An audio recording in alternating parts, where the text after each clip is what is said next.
Minister DGP office కి briefing ఇచ్చాం sir. I witness ప్రకారం ఎంపీని కిడ్నాప్ చేయడానికి ప్రయత్నం జరిగినట్టు తెలుస్తుంది సార్. కమిషనర్ గారు, సీఎం గారు మాట్లాడతారు.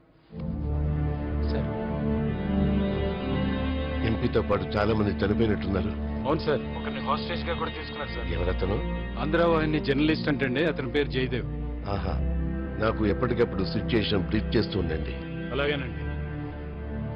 ఇప్పటి వరకు సిటీ దాటినట్టు ఆధారాలేం లేవు సార్. సర్చ్ జరుగుతుంది. Okay Karthik, you take charge and take care of the investigation. Court inform చేసి ఆ దళం ఎక్కడుందో ట్రాక్ చేయి. ముందు ఆ జర్నలిస్ట్ ను విడిపించడం మన ప్రయారిటీ. ఎప్పటికప్పుడు నాకు డైరెక్ట్ గా రిపోర్ట్ చేయి. ఓకే?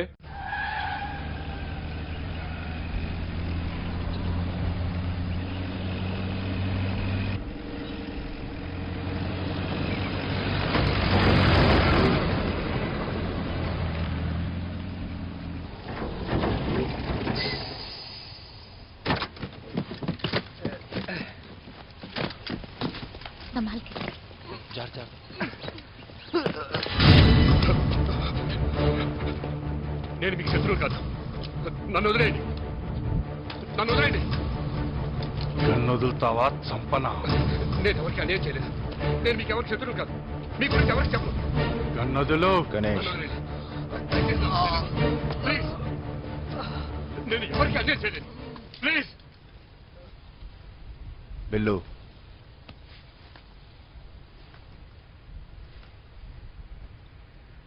వెళ్ళి కన్ను తీసుకో. వద్దు.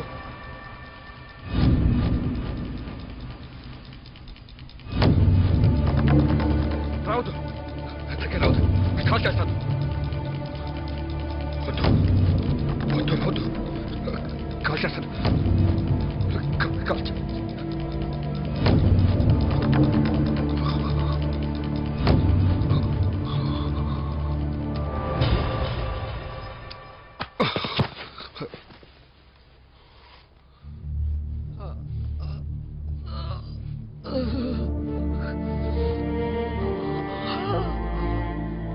ఎలా ఉంది?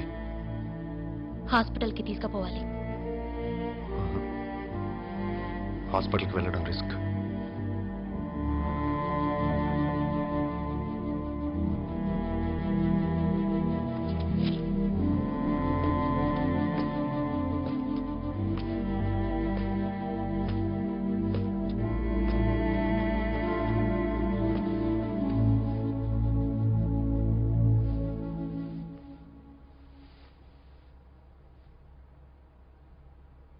బాధపడద్దు. ఇది పోరాటం. మన కామ్రేడ్స్ భాను, సుజాత, శివ అమరులయ్యారు. బాధపడద్దు, గర్వపడండి. ఈరోజు మనం చేసిన దాడి యొక్క లక్ష్యం సాధించలేకపోయాం. దాని గురించి నిరుత్సాహపడకండి. మనం మన దళం ఉనికిని తెలిపాం. భోగి దళం ఉనికిని తెలిపాం. ఈరోజు మీరు చూపించిన ధైర్యం అసమానం. లీడర్గా మీకు నా సెల్యూట్. కానీ ఇప్పుడు మీరు చూపించాల్సిన మనోధైర్యం. చనిపోయిన మన కామ్రేడ్స్ మీద ఉన్న మీ బాధని మీ గుండె లోతుల్లో సమాధి చేయండి. మన లక్ష్యానికి అడ్డురానివ్వద్దు. శత్రువులు మన ఎన్నో విధాలుగా దెబ్బ కొడతారు.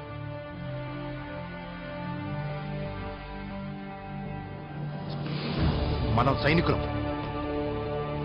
మన గమ్యం చేరేదాకా, మన లక్ష్యం సాధించేదాకా మనం లొంగకూడదు.